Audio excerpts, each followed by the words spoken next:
sur Espagnol tout simplement. Je m'appelle Miren Chou, je suis professeure agrégée d'espagnol et j'ai créé le site leblogdespagnol.com pour t'aider à progresser facilement en espagnol. Si tu es à la recherche de ressources, d'astuces et de stratégies pour simplifier ton apprentissage et accélérer tes résultats, tu es au bon endroit. Dans ce podcast, je partage avec toi des outils précis et concrets pour t'aider à atteindre tes objectifs en espagnol dans la joie et la bonne humeur. Alors, installe-toi confortablement et c'est parti pour l'épisode du jour.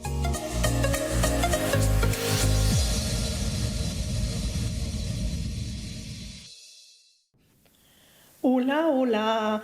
Je te souhaite la bienvenue dans ce nouvel épisode d'Espagnol tout simplement et j'espère que tu es en forme. Aujourd'hui, j'aimerais te parler de 3 petits mots qui donnent du fil à retordre à énormément d'apprenants. Il s'agit de muy, mucho et demasiado.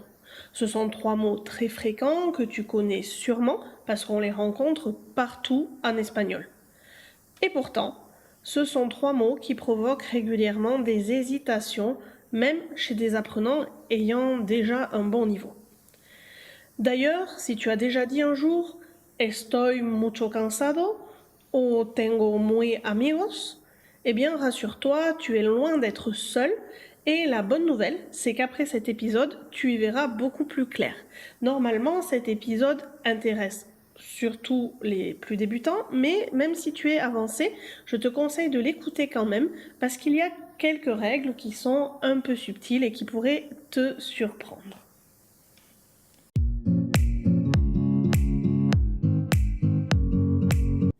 Mais avant de se lancer dans les explications pures et simples, on va essayer de comprendre pourquoi cette erreur est si fréquente. Et à mon avis, le problème vient du français.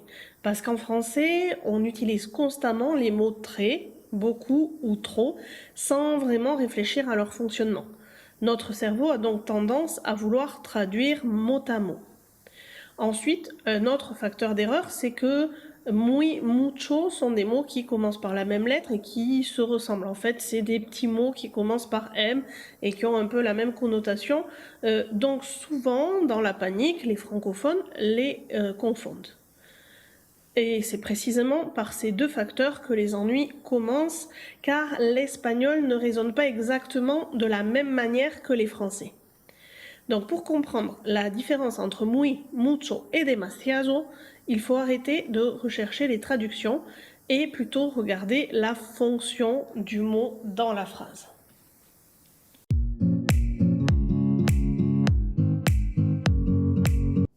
Et quand je te parle de fonction ici, je ne parle pas de fonction grammaticale.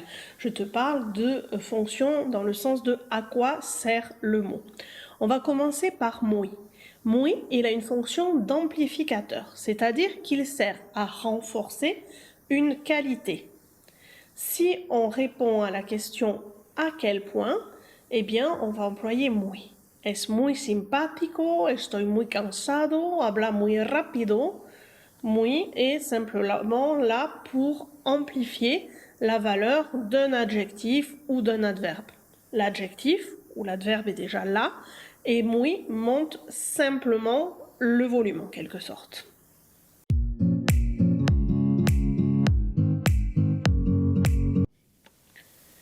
Mucho, lui, va avoir la fonction d'indiquer la quantité.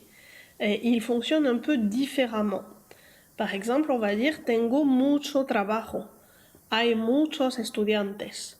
Tenemos muchas ideas. On mesure quelque chose. Et comme beaucoup d'autres déterminants, puisque mucho précède un nom, eh bien mucho va s'accorder. Mucho au masculin singulier va devenir mucha au féminin et muchos, muchas pour les pluriels respectifs. C'est donc un excellent indice. Si on fait le point jusqu'à présent, muy vient devant un adjectif ou un adverbe et mucho va venir devant un nom comme déterminant.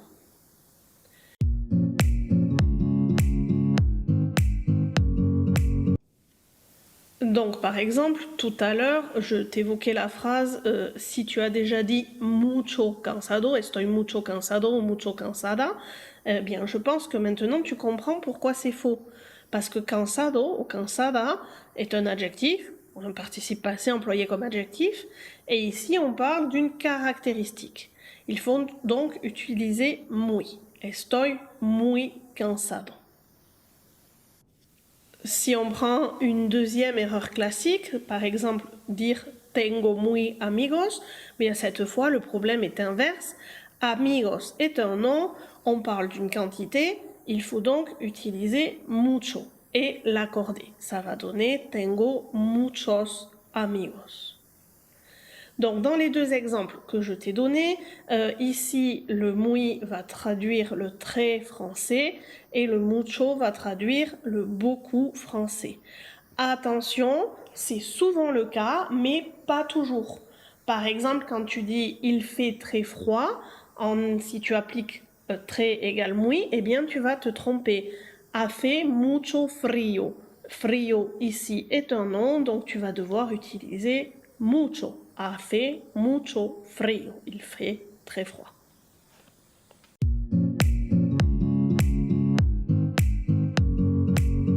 Si tu es arrivé jusqu'ici, je pense que tu fais maintenant bien la différence entre muy et mucho. Mais alors, qu'est-ce qu'on fait et comment on place demasiado? Demasiado, c'est assez simple, ça signifie trop. Demasiado, trop. Par exemple, tu pourras dire trabajo demasiado. Hay demasiada gente. Tengo demasiados problemas. Comme mucho, demasiado va s'accorder et changer. Demasiado au masculin singulier, demasiada au féminin singulier et les pluriels respectifs demasiados et demasiadas. Donc, demasiado signifie trop, il traduit une idée d'excès. Donc, si muy et mucho sont incompatibles entre eux, je veux dire c'est ou muy ou mucho, demasiado, lui, peut être compatible dans le sens où il peut remplacer l'un des deux. Par exemple, si je te dis estoy muy cansada, ça veut dire je suis très fatiguée. Si je dis estoy demasiado cansada, je suis trop fatiguée. Les deux phrases sont correctes, mais elles ne veulent simplement pas dire la même chose. Et cette nuance est importante.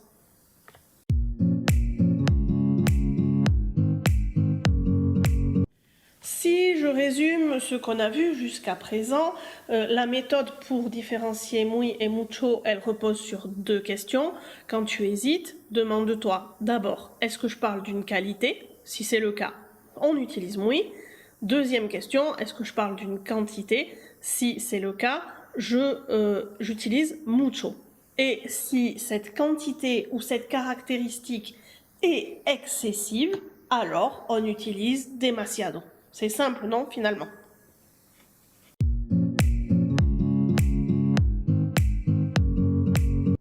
Avant de te laisser, je voudrais insister sur quelque chose de très important. Ici, je t'explique comment faire pour résoudre ce problème. Mais sache que c'est une erreur qui n'est pas grave. Beaucoup d'apprenants se bloquent sur ce type de détails. Par exemple, je salue au passage la fidèle lectrice du blog qui m'a soumis l'idée de cet épisode. Elle se reconnaîtra. C'est bien de vouloir s'améliorer, mais attention à ne pas chercher la phrase parfaite. Beaucoup d'apprenants cherchent la perfection. Ils reformulent mentalement et parfois, ils finissent par se bloquer tellement qu'ils ne parlent plus du tout. Donc, je préfère largement entendre estoy mucho cansado que ne rien entendre du tout. Parce qu'une erreur se corrige et le silence, lui, ne s'entraîne pas. Alors oui, travaille les nuances pour progresser, mais ne te laisse jamais bloquer par la recherche de la perfection qui, au final, va freiner ton expression. Je compte donc sur toi pour pratiquer malgré les erreurs. Si jamais le sujet t'intéresse, j'ai consacré un article complet à la différence entre muy et mucho. Tu y trouveras davantage d'exemples, des astuces mémotechniques et plusieurs pièges à éviter. Je te mets comme d'habitude le lien dans la description de cet épisode et si tu l'écoutes la semaine de sa sortie, c'est le premier article en page d'accueil sur le blog d'espagnol toutattaché.com. Si tu souhaites consolider les bases essentielles de l'espagnol avec des fiches visuelles, des listes de fréquences, du vocabulaire illustré, des flashcards, Quizlets, prêts à l'emploi, je t'invite également à découvrir mon pack espagnol simple et pratique. En plus de tout ça, tu y trouveras quelque chose d'encore plus essentiel, c'est la méthode à suivre pour progresser sans perdre le plaisir ni la motivation. Je te remercie pour ton écoute. Rappelle-toi bien qu'une langue ne se maîtrise pas parce qu'on ne fait jamais d'erreurs. Elle se maîtrise parce qu'on continue à parler malgré ses erreurs. Je te dis à jeudi prochain. Cuídate et hasta pronto!